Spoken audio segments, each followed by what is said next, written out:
আসসালামু আলাইকুম রহমতুল্লাহি ওয়া বারাকাতুহু। ড্রিম এগ্রো গার্ডেন সবাইকে স্বাগতম। আজকে আমরা দেখাবো আপনাদের যে কিভাবে পিএইচ গাছগুলো আমরা টাওয়ার আকারে রোপণ করেছি। প্রথমে আপনারা দেখেছেন যে কিভাবে রোপণ করার শেষ পর্বটা আপনাদের দেখিয়েছিলাম। তো এখানে আমরা গোবর সার মিশিয়েছি, কম্পোস্ট, কিচেন কম্পোস্ট সার এবং বালু, মরুভূমির যে বালু, সে বালু মিশিয়ে আমরা পটিং মিক্সচারটা রেডি করছি। এখন আমরা এই বোতলগুলোকে কেটে রেডি করব। কেটে ফেলছি। কাটার পর এই বোতলগুলোকে নিচে ড্রেনেজ সিস্টেমগুলো করব এবং পিএইচ গাছগুলো যেন লাগাতে পারি সেজন্য এখান দিয়ে আমরা ছিদ্র করব। তো এই যে দেখেন, আমরা এখন এই চাকু দিয়ে এইভাবে ঘুরিয়ে ঘুরিয়ে, যেহেতু আমাদের কাছে তাতাইল নেই, যদি তাতাইল থাকতো তাহলে আমাদের জন্য কাজটা খুবই সহজ হয়ে যেত। তো চাকু দিয়ে করতে আমাদের অনেক টাইম লাগতেছে। এক টাকা ইয়া করার জন্য, ছিদ্র করার জন্য প্রচুর পরিমাণ আমাদের কষ্ট করতে হইতেছে। হাতের আপনারা আমার রগ দেখলে বুঝতে পারবেন যে কতটুকু কষ্ট করে এই কাজগুলো আমি করছি।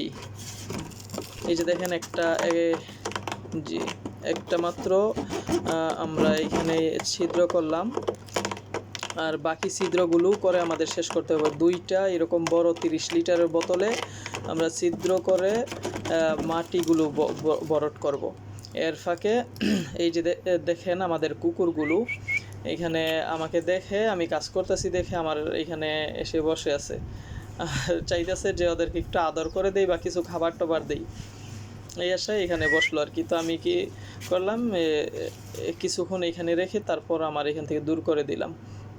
তো এই যে দেখেন, আমার এগুলো মোটামুটি ছিদ্র করা শেষ। এখন আমি এই পেঁয়াজের চারাগুলো কিছু এখানে রোপণ করব, আর কিছু আমার এই যে মেইন বাগানের ভিতরে টবে আমি কিছু গাছ রোপণ করে দেবো। ওইখানেও রোপণ করব কিছু, ওইটা আর একটু পরে করব।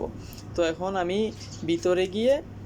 ভিতরে কয়েকটা পেঁয়াজের চারা আমি এই টবগুলাতে ফাঁকে ফাঁকে লাগিয়ে দিব। তো মাশাল্লাহ দেখেন, আমার এই তরমুজ গাছটা মাশাল্লাহ ভালোই বড় হয়েছে। আমরা আশা করি নাই যে তরমুজ গাছ এইখানে হবে। আর এইখানে আমাদের ক্যাপসিকামের চারাগুলো আমরা রোপণ করছি। আর এটা হচ্ছে আমাদের ওই যে আপনারা সর্বপ্রথম দেখছেন, আমরা আমাদের ডিউটি প্লেসের অতিরিক্ত গরমের সময় আমরা এই গাছটা, করলা গাছটা রোপণ করছিলাম। সেই গাছটা মাশাল্লাহ খুবই বড় হয়ে গেছিলো। আর এটা হচ্ছে সিমের চারা রোপণ করছি। আর এই জিনিসটা দেখেন, এটা কি আপনারা আমার আগের ভিডিওতে দেখছেন, শর্ট ভিডিওতে, যে একটা হাঁস কিনে আনছিলাম খাওয়ার জন্য। এই হাঁসটাকে আমরা অলরেডি খেয়ে ফেলছি, দুঃখের বিষয়। আনছিলাম যদিও, চেষ্টা করছিলাম যে পালা যায় কিনা। তো পেঁয়াজের চারা ইয়াগুলো নিয়ে আমরা এখন এখানে রোপণ করব কয়েকটা।